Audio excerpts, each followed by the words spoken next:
अस्सलामुअलैकुम, आप देख रहे हैं प्रोग्राम एजेंडा 5 और मैं हूं आपका मेज़बान हसनैन वहाब। मुल्क में मुसलसल ऊंचे दर्जे के सैलाबों का सिलसिला ज़ोर शोर से जारी है। सूरत हाल में न सिर्फ इंफ्रास्ट्रक्चर को शदीद नुकसान पहुँच रहा है, वहीं फसलें और मवेशी भी बड़े पैमाने की तबाही से दो चार हो रहे हैं। तुग़यानी एक बार हो और गुजर जाए तो इमलाक और फसलों का नुकसान फिर भी कम हो, मगर यहाँ कई हफ्तों से जारी सैलाब खास तौर पर पंजाब में बड़े पैमाने पर ज़रूरी तबाही का सबब बने हैं। एक रिपोर्ट के मुताबिक सिर्फ पंजाब में सैलाब से 13,26,000 एकड़ से ज़ायद रकबे पर खड़ी फसलें तबाह हो चुकी हैं। ये नुकसान बढ़ भी सकता है क्योंकि सैलाब का सिलसिला भी रुकने का नाम नहीं ले रहा है।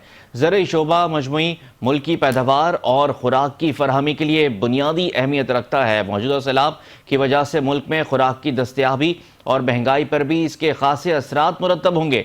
हुकूमत इस वक्त दोहरे चैलेंज का सामना कर रही है। एक तरफ सैलाब मुतासरीन के महफूज इनखला और बचाव का फौरी चैलेंज है, तो दूसरी जानिब इस मुआशी तबाही से निपटने का चैलेंज भी मौजूद है जो सैलाब के नतीजे में ज़राअत और देही मईशत पर मंडला रहा है। माहिरीन आने वाले बरसों में इससे ज़्यादा बारिशों और सैलाब से खबरदार कर रहे हैं जो मुल्क की मईशत की बुनियादों को बिल्कुल हिला कर रख देंगे। गुर्बत में इजाफा होगा, खुराक की पैदावार के असबाब में कमी की वजह से खुराक का तहफ़्फ़ुज़ शदीद ख़तरात से दो चार हो जाएगा। वफाकी वज़ीर बराए मनसूबाबंदी और तरक्की एहसन इकबाल ने आज एक अहम बयान दिया है। उन्होंने कहा कि सैलाब ने हमें 30 साल पीछे धकेल दिया है। सैलाब 30 साल मेहनत बहा कर ले गया है। मौजूदा सैलाब से किस कदर तबाही हुई है इसका अंदाज़ा सिर्फ इस एक बयान से ही लगाया जा सकता है, और ये तबाही अभी रुकी नहीं है। बंद टूटने के खतरे के बायस जलालपुर पीरवाला शहर को मुकम्मल खाली करने का हुक्म दे दिया गया। CPO सादिक अली डोगर के मुताबिक पानी का दबाव बहुत ज़्यादा बढ़ चुका है। दरिया चनाब का पानी शहर के करीब बनाए जाने वाले बंद को किसी भी वक्त तोड़ सकता है। CPO का मजीद ये कहना था कि शहरी फौरी तौर पर मकानात खाली करके महफूज मकामात पर मुंतकिल हो जाएं। पुलिस की जानिब से शहर खाली करने के लिए जलालपुर पीरवाला की मसाजिद में ऐलानात भी किए जा रहे हैं। सूरत हाल को अंडर कंट्रोल कहने वाली पंजाब गवर्नमेंट ने भी अब खतरे की घंटी बजा दी है। वज़ीर इत्तलात पंजाब अज़मा बुखारी का यह कहना है कि पंजाब में सैलाबी सूरत हाल बिगड़ती जा रही है। सैलाब जनूबी पंजाब के इलाकों तक पहुँच चुका है और बारिशें भी गज़ब डाल रही हैं। उन्होंने मज़ीद क्या कहा, ज़रा देखिएगा। ये क्लाइमेट चेंज का एक बहुत बड़ा चैलेंज दरपेश है पाकिस्तान को। अगले साल की प्रेडिक्शन जिससे भी ज़्यादा खौफनाक है, तो बार बार पाकिस्तान और पंजाब इसका मुताबिल नहीं हो सकता। अरबों रुपए रिलीफ पे लगे, अरबों रुपए रेस्क्यू पे लगे, अरबों रुपए जो है वो उनको दोबारा बसाने पे लगे। सेपरेट पूरे रिलीफ पैकेज का announcement with in few days, may be day tomorrow और डे आफ्टर टुमारो भी हो सकता है। उसकी तैयारी हो रही है। अब जैसे ही वो फाइनलाइज होता है चीफ मिनिस्टर साहिबा उसको अनाउंस करेंगी। लोग अपने लिए एक निजात दहिंदा, उनके लिए उनकी ये उम्मीद है कि मरियम नवाज ही है जो उनके मसाइल का हल कर सकती है और जो उनको इन तकलीफ से निकालेंगी। पाकिस्तान पीपल्स पार्टी के चेयरमैन बिलावल भुट्टो जरदारी ने सैलाब मुतासरीन की मदद के लिए अक़वाम मुत्तहिदा से रुजू करने और मुल्क में ज़रूरी एमरजेंसी लगाकर मुतासरा किसानों के बिजली के बिल माफ़ करने का मुतालबा कर दिया है। मुजफ्फरगढ़ में सैलाब मुतासरा इलाकों के दौरे के बाद मीडिया से गुफ्तगू करते हुए बिलावल भुट्टो जरदारी का यह कहना था कि मुतासरीन सैलाब की मदद हम सब की जिम्मेदारी है, और मैंने वज़ीर आज़म शहबाज शरीफ से बात की है कि वो बेनज़ीर इनकम सपोर्ट प्रोग्राम के ज़रिए मुतासरा ख़ानदानों की माली मदद करें। उन्होंने मज़ीद क्या कहा, ज़रा ये भी देखिएगा। इस सैलाब के साथ साथ एक एग्रीकल्चर इमरजेंसी डिक्लेयर करना चाहिए और फौरी तौर पे जो ज़राअत से ताल्लुक़ रखने वाले हमारा किसान है, इस शोबे को जो भी सपोर्ट दिया जा सकता है, चाहे वो बीज हो या खाद हो, हुकूमत को कोशिश करना चाहिए कि या मुफ्त या उसमें कोई सपोर्ट पंजाब के किसानों को बल्कि पाकिस्तान के किसान को देना चाहिए। जो बिजली की जो इनके बिल है हमारे किसानों का माफ़ करना चाहिए। हमें वो फौरी तौर पे इस अपील को अपना UN के लोकल इंतज़ामिया के थ्रू आलमी सतह पे ऐलान करना चाहिए। ये ना कोई एक सूबाई हुकूमत ना हमारा वफाकी हुकूमत अकेला इन चीज़ों का मुकाबला कर सकते हैं। सबसे पहले पूरे पाकिस्तान को एक होके सियासत और सारे इख्तिलाफात को भूल के इस मुश्किल वक्त में हमारे अवाम के साथ देना चाहिए। अब यह सैलाबी सूरत हाल बिगड़ती जा रही है। पंजाब गवर्नमेंट ने भी खतरे की घंटी बजा दी है और ज़रूरी एमरजेंसी लगाने की भी बात हो रही है। सैलाब की तबाहकारियों से पंजाब के सिर्फ 4,000 से ज़ायद देहात ज़ेर आब आ गए हैं। अब सैलाब सिंध की जाने बढ़ रहा है। सिंध हुकूमत का यह कहना है कि सिंध हुकूमत सुपर फ्लड की तैयारी कर रही है। अब किस तरह से इस तमाम तर सूरत हाल से निकला जाएगा, फेडरल गवर्नमेंट कितना रोल प्ले कर सकती है और जो इमदाद की बात हो रही है उससे किस तरह से लोगों की मदद की जा सकती है, इस पर बात करेंगे। ब्रेक से वापस आएंगे तो हमारे मेहमान हमारे साथ मौजूद होंगे, गुफ्तगू का बाकायदा आगाज़ करेंगे।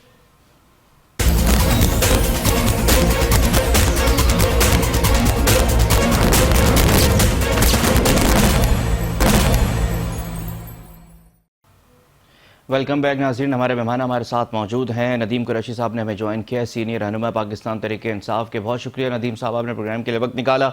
आदिल नसीर साहब ने हमें ज्वाइन किया है, क्लाइमेट एक्सपर्ट हैं। आदिल साहब आपका भी बहुत शुक्रिया। और महर साहिबजाद खान DG मैट हमारे साथ मौजूद होंगे, आपका भी शुक्रिया। नदीम कुरैशी साहब आपसे शुरू करना चाहूँगा। पंजाब हुकूमत ने आज ख़तरे की घंटी बजा दी है। असमा बुखारी साहब गुफ्तगू कर रही थी, उन्होंने कहा कि पंजाब में सूरत हाल अब बिगड़ती जा रही है। अब कोई भी जो है सैलाब से अकेले नहीं निमट सकता। आप पंजाब में हैं, पंजाब के सीनियर रहनुमा हैं, सर ग्राउंड रियलिटी क्या है इस वक्त पंजाब में, क्या सूरत हाल है? ज़ाहिर है हमें तो तमाम तर सूरत हाल से उस तरह खबरें नहीं मिल रही हैं, आप वहाँ पर मौजूद हैं, सर क्या खबरें हैं वहाँ पे पंजाब में? नहीं, बहुत शुक्रिया आपका। आपने बड़े अहम मौजू को अपने प्रोग्राम में मौजू बनाया, आपने अहम सिलसिले को। लेकिन मैं गुजारिश कर दूं, मैं बल्कि पंजाब में नहीं, साउथ पंजाब में मौजूद हूं। और इस वक्त सूरत ये है कि हमारा पूरा south Punjab almost district Jhang से लेकर और डिस्ट्रिक्ट भावलपुर तक सराउंडिंग्स की सारी एग्रीकल्चर लैंड जो है वो ज़ेरे आबादी, मोर देन 70% एग्रीकल्चर जो दरिया के साथ साथ थी वो सारी ज़ेरे आबादी थी जी। अभी शहरी आबादियों को भी शदीद खतरा है। मैं समझता हूँ कि हुकूमत को बजाय लोगों को ये ऐलान करने के कि जी हम अब इस सूरत से नहीं निपट सकते, काश ये लोग आज से कुछ माह पहले, कुछ अर्सा पहले और कुछ साल पहले ये सारी पेशबंदी करते। मैं चूंकि पोलिटिकल वर्कर हूँ, पंजाब से रुकने असेंबली भी हूँ, मैं बड़ा हैरान हूँ इस बात पर कि गुज़श्ता 76 साल में हमारी तरजीह में कहीं भी कोई भी हुकूमत आई, क्योंकि पाकिस्तान में मेजॉरिटी जो पीरियड है टाइम का वो पीपल्स पार्टी और PMLN की हुकूमत में रहे पिछले 40 साल में। इनकी तरजीहात में किसी जगह भी ना जो क्लाइमेट चेंज है जिसका बहुत बड़ा पाकिस्तान उस रीजन में जिसको क्लाइमेट चेंज का सामना है, ना इन्होंने उसके हवाले से वर्किंग की है, ना हमारी जो डिफॉरेस्टेशन की पॉलिसी है, जंगलात की कटाई इस तरह से हुई है पंजाब में कि कोई जालिम से जालिम सोसाइटी भी इस तरह से नहीं करेगी अपने साथ कि वो अपनी बिल्कुल जो ग्रीन बेल्ट्स है उनको खत्म कर दे। इसी के साथ हमारी जो अर्बनाइजेशन की पॉलिसी उसमें भी गवर्नमेंट का कोई दखल नहीं था, ना उन्होंने इस पे वर्किंग की, ना लॉन्ग टर्म पॉलिसी बनाई। आज सूरत ये है कि 2010 में भी ये सूरत बनी थी, आज से 5-6 साल पहले भी ये सूरत हाल थी। अब फिर वो लोग जो कॉमन लोग हैं, जो आम पाकिस्तानी है, आज वो इस कदर अजियत में है। अभी ये सारा फ्लड सिंध की तरफ रवाना हुआ है, जब ये सिंध में पहुंचेगा वहां भी तबाही आएगी। तबाह किसने होना है? आम काश्तकार ने, आम जमींदार ने, आम पिचारी ने, जिसकी कुल जमा पूंजी उसके एग्रीकल्चर लैंड है, उसके कैटल्स हैं, जान से ज्यादा खैर तो इंसानी जान की तो कोई कदर कीमत ही नहीं है ना। लेकिन जब जान बचने के बाद वो ये देखता है अपने दाएं बाएं कि उसकी हर चीज खत्म हो गई है। मतलब सर आप ये कह रहे हैं कि पंजाब गवर्नमेंट ने पेशगी इतलात के बावजूद जो पेशन गोई की जा रही थी मैट की जानिब से, महकमा मौसमियात की जानिब से, फिर भी कोई इकदाम नहीं किए, जिस तरह वो दावे कर रहे हैं कि सूरत हाल अंडर कंट्रोल है। मैं आपकी तरफ दोबारा भी आता हूँ, सूरत हाल है क्या और कितना पाकिस्तान को मजीद मानसून सीज़न जारी रहेगा, कितने मजीद मौसम की सख्तियाँ बर्दाश्त करनी होंगी इस रवा सीज़न में? ये सवाल मैं ज़रा पूछ लूँ। DG मैट साहब हमारे साथ मौजूद हैं। महर साहिबजाद खान साहब बहुत शुक्रिया सर, आपने प्रोग्राम के लिए वक्त दिया। सर ये बताएगा कि मजीद मानसून कितना लंबा इस वक्त हो सकता है और कितनी तबाही और होनी है सीज़न में पाकिस्तान में? बिल्कुल जनाब, पहले ये फास्ट इस वक्त जो है ना सिंध को ज्यादा इफेक्ट कर रहा है। ये बड़ा डीप डिप्रेशन बना हुआ है और ये south eastern part of the आप कह लें कि जी सिंध पे है इस वक्त और जोर पकड़ रहा है। अभी ये इसकी शिद्दत से जो है ना वो काफी बारिशें तो हो रही हैं, लेकिन ये कल परसों तक ये इंशाल्लाह ये निकल जाएगा सिलसिला। लेकिन बारिश ये शदीद बारिश दे जाएगा पूरे सिंध में और साथ में कई इलाके जो हैं पंजाब के भी। आपने देखा होगा कि आज भी जनूबी पंजाब के कुछ इलाके जो थे मुल्तान या इस तरह के, वहाँ पे शदीद बारिश हुई है। और फिर उसके अलावा ये तकरीबन आप कह सकते हैं कि बलूचिस्तान के भी साथ जो है जो ये कुजदार या तलाब वहाँ तक भी ये पहुंचेगा और वहाँ पे बारिश ज्यादा देगा, जिससे वहाँ पे भी पहाड़ी इलाके जो हैं वहाँ पे भी शदीद तवानी या आप कह सकते हैं कि जी जैसे रदकोइयाँ जो होती है यानी वो ट्रेंशल फ्लो ज्यादा हो सकता है। ये सिलसिला परसों से वीक हो के पूरे मुल्क में तकरीबन या तो ये ऊपर निकलेगा या खत्म होगा, लेकिन एक स्पेल जो है ना कुछ दिन के बाद फिर दोबारा बनेगा और वो तकरीबन 11वां स्पेल होगा। 11वें स्पेल के बाद थोड़ा सा ये मानसून सिस्टम वीक भी है और फिर उसके बाद रिट्रीट भी हो जाएगा। मतलब सर आप ये कह रहे हैं कि 11वें स्पेल तक खतरा मतलब बरकरार है अभी? हाँ, खतरा भी बरकरार है, खतरा भी बरकरार है। आप देखें दरियाओं की सूरत हाल, तो असल मसला जो बना हुआ है कि आप दुआ करें कि ये इंडिया के जो है डैम उनके कैचमेंट एरियाज में बारिश अब ना हो, वरना वहां से पानी आएगा और जिस तरह की सूरत हाल बनी हुई है आज देखिए मुसलसल मेरा ख्याल है 10 या 12 दिन हो गए हैं हमारे पास सतलज में मुसलसल एक्सेप्शनल हाई फ्लड चल रहा है। आज भी 3,27,000 तक अभी तक भी गंगा सिंह वाला से पानी आ रहा है और चनाब में भी एक रेला जा रहा है जो पंजनत से तो गुजर गया 6,09,000 क्यूसेक दे के अब वो कल तक गुड्डू बराज पे पहुंचेगा, लेकिन पीछे एक और उससे जरा कम शिद्दत का वो भी है तो वेरी हाई फ्लड ही वो इस वक्त रीमो से गुजर रहा है, वहाँ पे 5,30,000 क्यूसेक पानी अब भी गुजर रहा है। तो ये सिलसिला जो है ना ये चलता रहेगा और तकरीबन आप कह सकते हैं कि जी इसमें जो पानी समुंदर तक जाने में अभी 7-8 दिन लगेंगे, फिर ये रेला जो है इसकी शिद्दत तो सिंध में जाके हाई फ्लड तक हो सकता है और कोटरी के बिलो जो है वो तकरीबन आप कह लेंगे जी लो फ्लड हो सकता है। और सर एक चीज़ और बताइएगा कि मौसमियाती तब्दीली एक फैक्टर मौजूद है और भारत की आबी जहारियत भी अपनी जगह मौजूद है, क्या कोई और फैक्टर भी है जिसकी वजह से इतनी ज़्यादा तबाही हुई है पाकिस्तान में इस सैलाबी सूरत हाल से? हाँ देखिए तबाही तो बहुत ज्यादा होगी। अब इसमें क्लाइमेट चेंज जिस तरह हमें इफेक्ट कर रहा है वो मेरा ख्याल है कि जी अब उसका क्या करेंगे हम, यानी ये जिस नौबत तक अब हम पहुंचे हैं यानी जो हमने वो इस अपने माहौल को दिया है तो अब इसको रिवर्स करने के लिए तो बड़े बड़े साल लगेंगे। यानी अभी हम अगर अपने इक़दाम करेंगे हम नहीं बल्कि पूरी दुनिया, ये चूंकि ग्लोबल इशू है ना, हमारा पाकिस्तान का नहीं है। हमारे तो चलो जी हम कहते हैं कि जी हमारे गैसेज एमिशन कम है, लेकिन साथ जो हमारे चाइना इंडिया ये गैस एमिशन के बहुत बड़े ज़राए हैं, लेकिन भुगतना हमें पड़ रहा है। लेकिन ये पूरी दुनिया को मिलकर क्लाइमेट चेंज या इसको करना चाहिए। बिल्कुल ठीक। अब इसमें और क्या हो सकता है, ये हमारे अपने जो यानी गैसेज एमिशन की वजह से सारी तब्दीली आ रही है। बिल्कुल ठीक है, बिल्कुल ठीक है। आदिल नसीर साहब बड़ा इंपॉर्टेंट बात कर रहे थे मेहर खान साहब कि एक और स्पेल अभी आना है और ख़तरा मज़ीद अभी बरकरार है, मानसून ख़त्म हुआ नहीं है। सर इतनी ज़्यादा तब्दीलियाँ, इतनी ज़्यादा तबाही पाकिस्तान ने कभी एक्सपीरियंस की नहीं थी, क्या आगे आने वाले साल और भी ज़्यादा पाकिस्तान के लिए ख़राब हो सकते हैं, सिचुएशन और सिवियर हो सकती है? जी बिस्मिल्लाहिर्रहमानिर्रहीम। देखिए जो वेदर पैटर्न्स हैं ये तो पूरी दुनिया में चेंज हो रहे हैं। इस वक्त पाकिस्तान की अगर जियोग्राफिक लोकेशन आप देखें तो पाकिस्तान की जो नेबर कंट्रीज हैं वो भी इससे इफेक्ट हो रहे हैं। तो इस वक्त जो क्लाइमेट चेंज से इफेक्ट होने वाले कंट्रीज में ना सिर्फ अंडर डेवलप्ड कंट्रीज हैं बल्कि डेवलपिंग कंट्रीज और डेवलप्ड कंट्रीज भी इफेक्ट हो रहे हैं।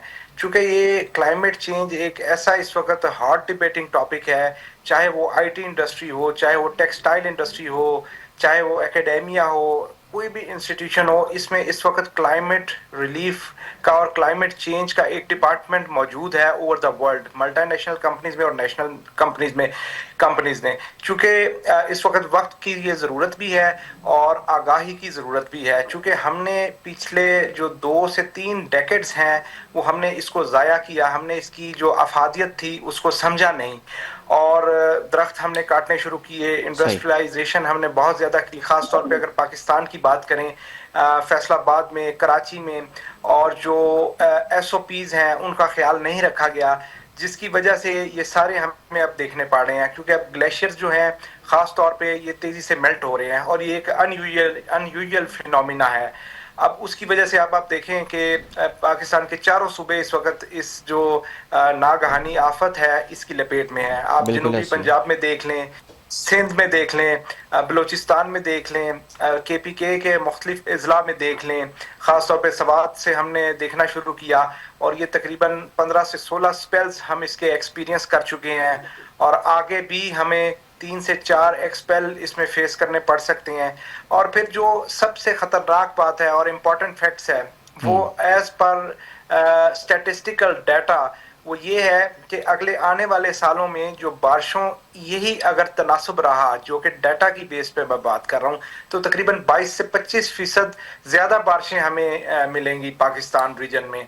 तो ये बड़ी एक अलार्मिंग सिचुएशन है और हमें ख़ास तौर पे ये जो फ्लड्स तो चले एक नेचुरल फिनोमिना है, अर्थक्वेक्स हो गए, लैंडस्लाइडिंग हो गई, लेकिन ये जो हम SOPs का ख्याल नहीं रखते कि दरियाओं के किनारों के ऊपर जैसे सोसाइटीज़ हैं, जैसे होटल्स बने हुए हैं या जैसे हमने और कंस्ट्रक्शन की हुई है, तो ये एक नेचुरल जो पानी का एक रास्ता है उसको जब हम रोकेंगे तो पानी जो है वो अपना रास्ता बनाएगा और उसके नतीजे में जितनी भी आबादियां वहाँ पे होंगी, जितनी भी हमने होटल्स बनाए होंगे या जो भी नेचर को जिन चीज़ों ने डिस्टर्ब किया होगा उसकी वजह से वो अफेक्ट होंगे, क्योंकि नेचर हमेशा अपना रास्ता खुद बनाती है। हम अर्थक्वेक्स को मिटिगेट ज़रूर कर सकते हैं लेकिन उसको रोका नहीं जा सकता। इसी तरह फ्लड्स के पीछे अब जो बेसिक्स है, ये जो क्लाउड बर्स्ट का फिनोमिना हम डे बाय डे सुनते आ रहे हैं, तो ये माहौलियाती तब्दीली का एक बहुत बड़ा निशान है और ये एक अलमिया है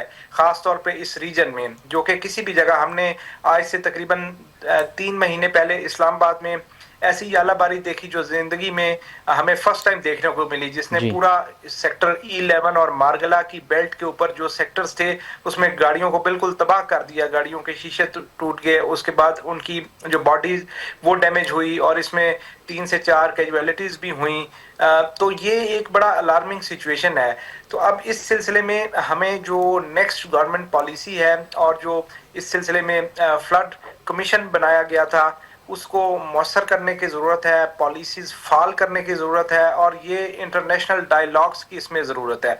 उसकी सबसे बड़ी वजह ये है कि अब इंडिया के साथ हमारे वैसे भी सफारती ताल्लुकात कोई इतने अच्छे नहीं हैं और ख़ास तौर पे ये सिंध तास मुआहिदा जो है इसको हमें रिवाइज करने की ज़रूरत है। तो इंटरनेशनल फोरम इसके ऊपर एक डायलॉग करे जिसमें साइंटिफिक कम्युनिटी को इसमें वो इसकी अफादियत को उजागर करे और इसके मिटिगेशन इफेक्ट्स के ऊपर दोनों कंट्रीज आपस में बात करें और भी कंट्रीज जो इससे इफेक्ट हो रहे हैं उनको मिल के इसके ऊपर बात करनी चाहिए ताकि इसका एक मौसर लाया अमल तैयार किया जाए, क्योंकि ये एक आम लोगों की जिंदगियों का मामला है। बिल्कुल सही सर। आप जो पॉलिसी बनाने की बात कर रहे हैं वो हम देख रहे हैं उसमें कोई पेशरफ्त होती नहीं है। 2022 में भी पाकिस्तान ने इतना बड़ा सैलाब देखा, बिलियन ऑफ डॉलर्स का नुकसान उठाया, लेकिन उसके बाद 3 साल शायद पॉलिसी बनाने के लिए काफ़ी होते कि आप मुस्तकबिल में इस तरह की कुदरती आफत से निपटने के लिए कोई पेशरफ्त तो करते, लेकिन वो कहीं नज़र नहीं आ रही। नदीम कुरैशी साहब, बिलावल भुट्टो जरदारी ने ज़रई पॉलिसी और ज़रई इमरजेंसी लगाने की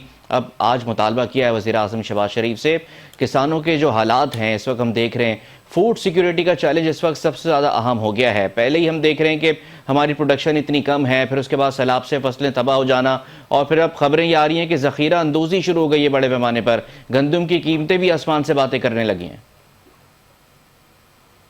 देखिए, जिस वक्त वीट की क्रॉप आई थी तो उस वक्त पंजाब की मौजूदा हुकूमत ने और सिंध की मौजूदा हुकूमत ने दोनों ने वीट के हवाले से कोई वाज़ेह पॉलिसी नहीं दी थी। जिन लोगों की हालात पे नजर थी, जो इस फूड क्राइसिस को फोरकास्ट कर रहे थे, उन्हें उसी वक्त कह दिया था कि हुकूमत की ये पॉलिसी इनके गले पड़ेगी। आज आप देख लें, वो गंदम जो 1800 से 2000 पे फी बंद थी, आज वो उसकी कीमत 4000 है और पूरी हुकूमती मशीनरी आप लोगों के गोदामों पर लोगों की जहाँ जिसने परचेज करके रखी है उसकी मलकियत है, सरकार की मलकियत तो नहीं है। पंजाब में तो इवन इन्होंने फूड डिपार्टमेंट ही खत्म कर दिया था। हमें नहीं समझ आती भाई वो कौन से ब्रेन है जो इतनी शानदार सोच रखते हैं कि 3 माह के बाद इनकी पॉलिसी फेलियर का शिकार हो जाती है। बिलावल जरदारी साहब को मैं गुजारिश करूंगा, एग्रीकल्चर इमरजेंसी बिल्कुल वक्त की जरूरत है, लेकिन काश एग्रीकल्चर इन मौजूदा हुक्मरानों की किसी जगह भी कोई प्रायोरिटी होती, इनकी एग्रीकल्चर प्रायोरिटी ही नहीं है। इन्होंने पाकिस्तान के एग्रीकल्चर को वहां पहुंचा दिया जिसका कोई दुश्मन भी तस्वुर नहीं कर सकता था। वो मुल्क जो कॉटन की बेल्स की प्रोडक्शन में 1,60,00,000 बेल्स की प्रोडक्शन थी, आज हमारी सारी textile industry exported imported cotton के ऊपर खड़ी हुई है। हमारा शुगर केन का जो काश्तकार है वो डिस्टर्ब है। हमारी अब तो हमें आने वाले दिनों में वेजिटेबल के हवाले से, फ्रूट के हवाले से बड़े क्राइसिस में फंसना होगा। और ये जो महंगाई का फ्लैश आएगा, इसने आम आदमी की मजीद कमर तोड़ देनी है। ये वक्ती तौर पे अभी गुफ्तगू करेंगे बिलावल साहब भी और इनके जो इत्तेहादी है PMLN के लोग, लेकिन ये बिल्कुल 2 माह के बाद इस कौम पे जी सर एग्रीकल्चर है। अभी तो हमारे थे, उन्होंने बिल्कुल टेक्निकल चीजों को यहाँ किया है कि हमारे जो ग्लेशियर बेल्ट हो रहे हैं, हमारी कोई पॉलिसी नहीं है। हमारे जंगलात कट रहे हैं, हमारी कोई पॉलिसी नहीं है उस पर। हमारी अर्बनाइजेशन हो रही है, हमारी उस पर कोई पॉलिसी नहीं है। मतलब हम डायरेक्ट नेचर के खिलाफ जबरदस्त हैं। और जब तक हुक्मरानों की तरजीहात का तयन नहीं होगा, हमें इस तरह के चैलेंजेस का सामना करना पड़ता रहेगा। आज तो ये हालात है कि पंजाब में, बल्कि साउथ पंजाब में 70% जो कल्टिवेटेड एरिया था वो सारा ज़ेर-ए-आम आ गया। अब तसव्वुर करें जब ये 70, और जो मेरे पास इंफॉर्मेशन है, एक बहुत बड़ी सैंड की और मड की लेयर है जो इस पानी के साथ आ रही है। तो आम आदमी के पास तो कैपेसिटी नहीं है कि सैलाब की गुजरने के बाद वो अपनी इस जगह को, अपनी जमीन को दोबारा कल्टीवेशन के काबिल कर सके। एक बहुत बड़ा प्रोसेस उसे फेस करना पड़ेगा। और इस वक्त अगर हुक्मरान आज भी ये ऐड कर ले कि हम पॉलिसी में चले जाए, वो अपने वो सब लोगों को इकट्ठा करें। ये एक स्टेज है जहां कौम इकट्ठे होकर इस चैलेंज का मुकाबला कर सकती है। लेकिन जिस तरह से क्लाइमेट चेंज चल रहा है और पाकिस्तान मुस्तरिजन में है, इसको बदतरीन क्लाइमेट चेंज का सामना आने वाले दिनों में नहीं, अगले साल की जो फोरकास्टिंग है वो 20% ज्यादा बारिशों की है। तो आप तसव्वुर करें कि हमारे साथ आने वाले साल अगर हम कोई पॉलिसी नहीं बनाते और उस मैकेनिज्म के अंदर सारे सिस्टम को लेकर नहीं आते, इसमें तो कोई शक नहीं है कि कुदरती आफात का मुकाबला करना आसान नहीं है। हाँ, आप डैमेज कंट्रोल कर सकते हैं, आप उसको मिनिमाइज कर सकते हैं, आप आम आदमी को उसके असरात से महफूज रखने की कोशिश कर सकते हैं। लेकिन चूंकि यह एक रिवाज है, जब भी कोई कुदरती आफात आती है तो फिर हम इंटरनेशनली लोगों से मदद की अपील करते हैं, फिर वो वहां से चंदे आते हैं, फिर उन चंदों में फुट होती है। कभी संसार जो इमदादी सामान है वो कई, लेकिन सर वो तो आर्जी हल है सर, मुस्तकिल हल तो वो नहीं है कि किसी की इमदाद कर देना, इनखला कर देना, इलाकों को खाली करा लेना, फिर वापसी वहीं आबादी हो जाना। आबी गुजरगाहों पर हम देख रहे हैं तजावुजात हर दौर में बने सर, हर दौर में बने। मैं आपसे वही गुजारिश कर रहा हूँ।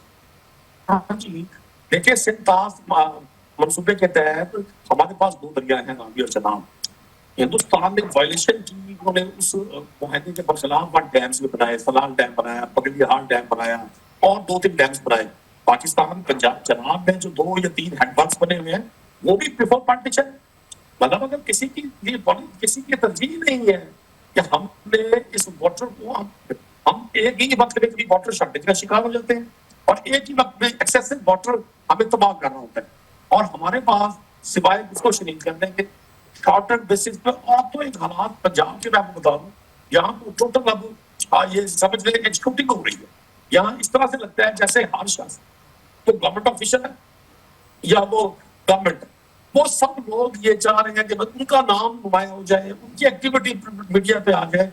आज भी अगर कोई शख्स, कोई जमात, कोई ग्रुप वहां या लोगों की हेल्प कर रहा है, वो खिदमत फाउंडेशन है, वो खिदमत खल्क फाउंडेशन है, वो ईदी फाउंडेशन है, या यहाँ साउथ पंजाब की लोकल इंडस्ट्रियलिस्ट है, यहाँ की मुख्तलिफ पॉलिटिकल पार्टी है, पाकिस्तान तहरीक इंसाफ, तमाम तब नामुसाइद हालात के बावजूद, हालांकि हमें अलाउ नहीं है कि हम जाती तौर पर जाकर वहां किसी की हेल्प कर सके।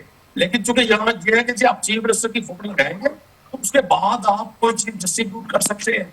इसके बावजूद लोगों का कोई पुरसाने हाल नहीं है, कोई शक नहीं है।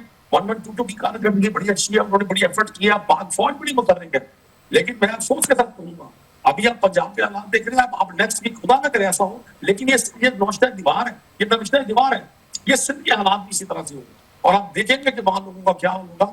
लोग बंद के ऊपर बैठे हुए हैं, लोग खुले आसमान तले बैठे हुए हैं, ना उनके पास अपने लाइफ स्टाइल के लिए कुछ चाह है, ना उनके पास बच्चों के लिए खुराक है।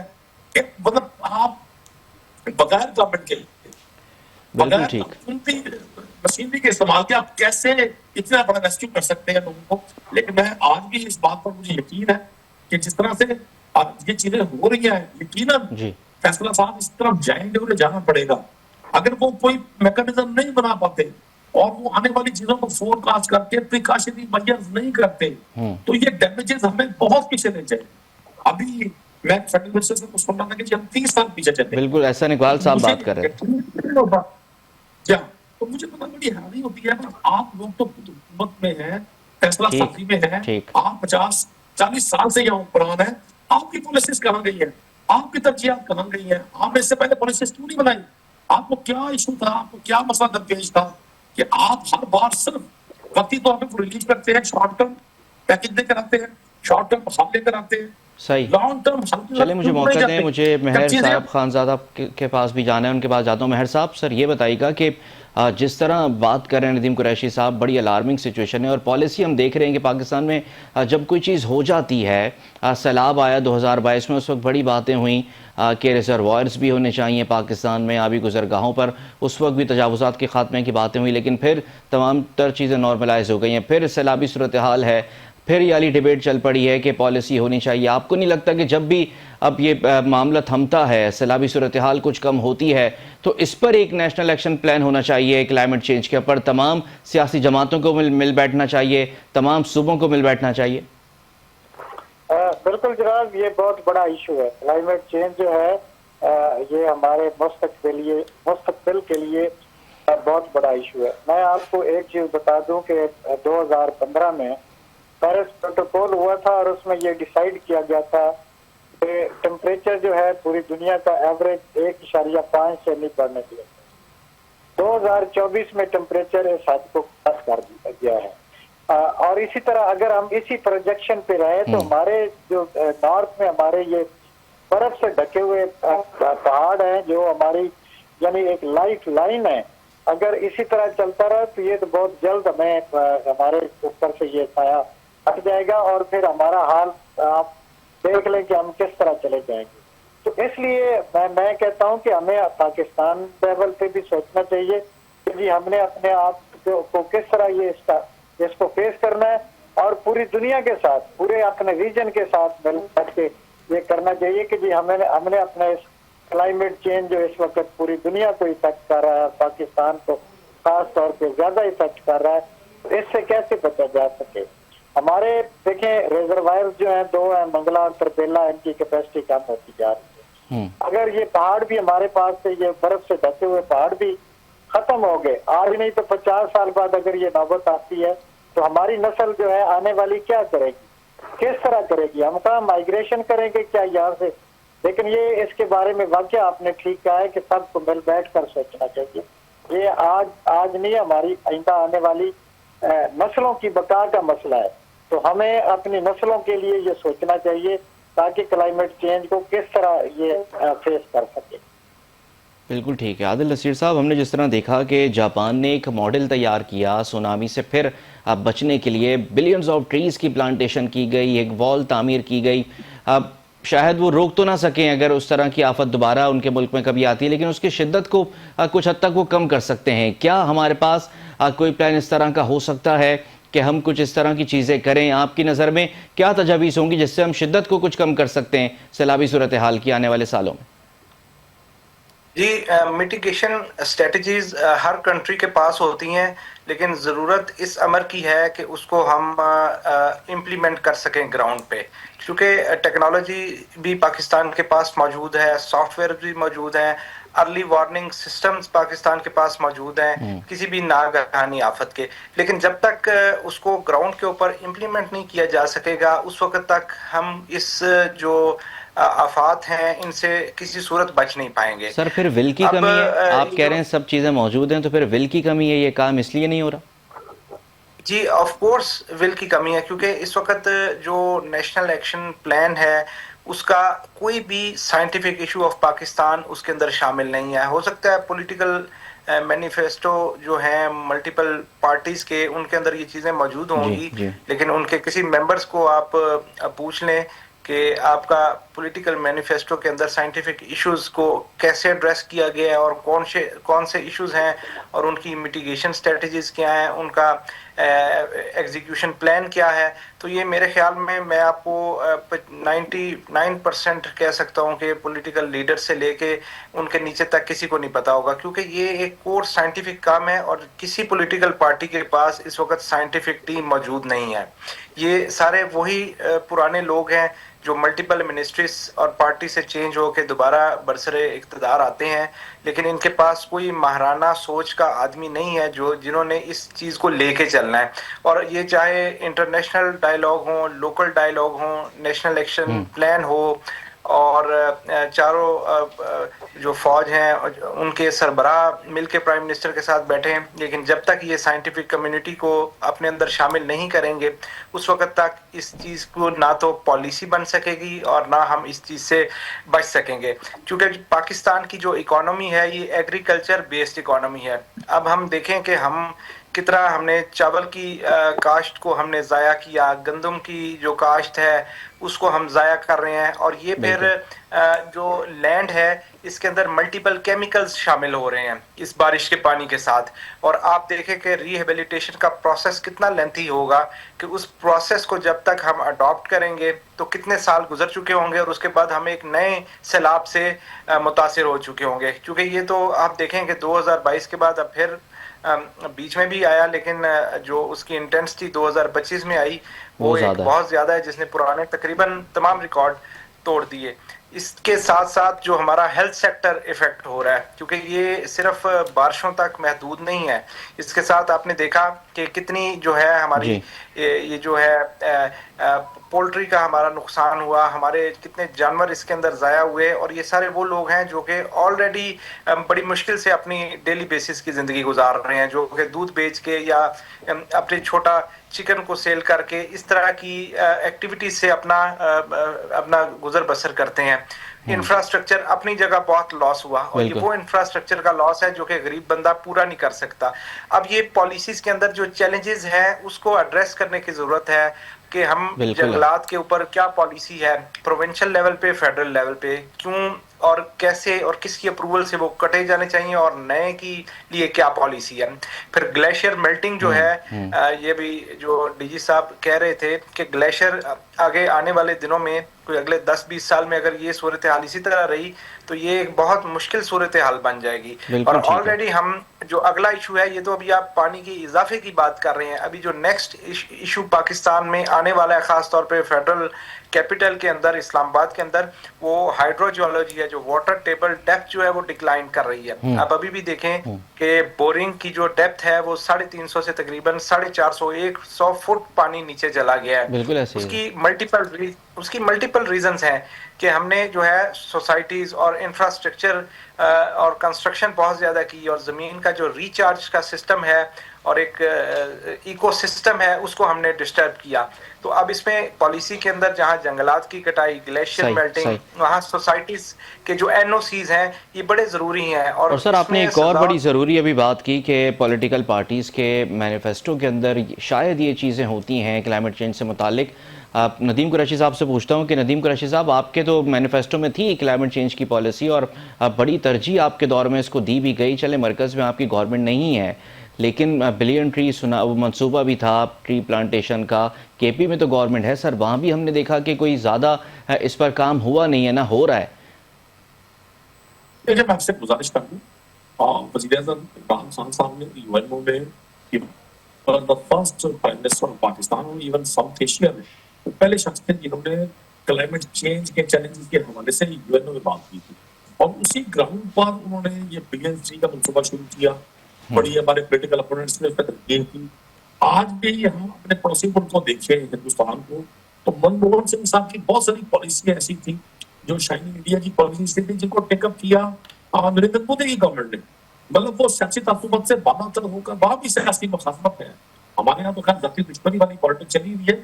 तो ये बहुत सारे मंसूबे ऐसे थे। एक और मंसूबा था जो 26 दिसंबर 2019 को जिसको इनॉग्रेट किया गया था, वो था जलालपुर कैनाल का।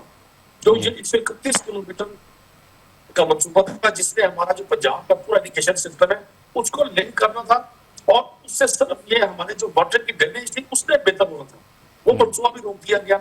आप बिलियन ट्री के मंसूबे को निशाना बनाया गया तस्दीक का, उसको रोका गया, क्योंकि हमारी गवर्नमेंट 2023 में जब खत्म होती है तो उसके बाद फिर गवर्नमेंट आ गई, वहां पे केयरटेकर गवर्नमेंट आ गई। उसके बाद जाहिर है अब ये हालात सबके सामने हैं। मैं नहीं समझता कि तहरीक इंसाफ की जो क्लाइमेट चेंज के हवाले से पॉलिसी है उसमें कोई तब्दीली आई हो। मेरे पास जो इंफॉर्मेशन है, केपी में जो इस पास सुल्तान बनी है, समाज में, मुनीर में, तीर में, तो वहां की तमाम पॉलिसीज में इस बात को अब फेस करता जा रहा है कि हम आने वाले दिनों में चैलेंजेस को कैसे फेस करेंगे। और हमने उस बिलियन ट्री के मंसूबे को केपी के हद तक हमारी हुकूमत है, हमने अब एक्सेलरेट भी करना है और उसको फॉर्म में दिया हुआ है।